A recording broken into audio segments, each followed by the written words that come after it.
देवाची ये द्वारी उभा क्षणभरी तेणे मुक्तिचारी साधियेल्या हरिमुखे म्हणा पुण्याची गणना कोण करी. भक्त आणि भगवंत यांच्यातलं अंतर जिथे दूर होतं तिथे श्री विठ्ठलांचा वास आहे. ही आपली वारीची परंपरा शेकडो वर्षापासनं कुठल्याही गोष्टीची तमा न बाळगता सातत्याने सुरू आहे. किती अत्याचार झाले, किती अनाचार दुराचार सहन करावा लागला, कितीही रोगराई पसरली, तरीही प्रत्येक आषाढीला कार्तिकीला आपला भगवत ध्वज हा खांद्यावर टाकला की ही सर्व मंडळी विठ्ठलाच्या दर्शनाकडे जात होती. भक्तीवर आधारित असलेली वारी सामाजिक समतेचा झरा बनली.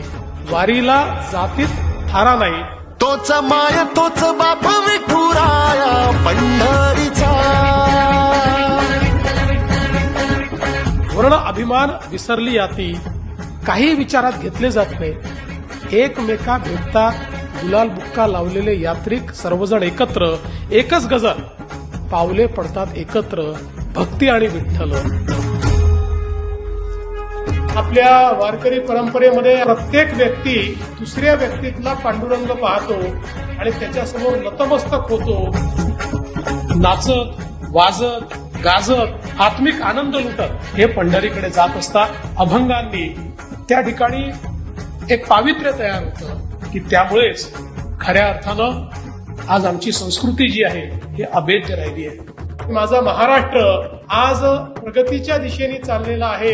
त्या प्रगतीमध्ये आध्यात्मिक प्रगती ही सर्वात महत्वाची आहे आणि त्या प्रगतीचं ऐक आहे ती आमची वारी आहे.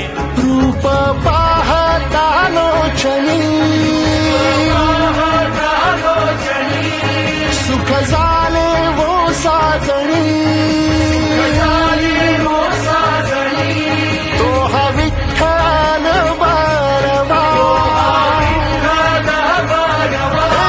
तो हा विठ्ठल बारवा, तो हा माधव बरवा.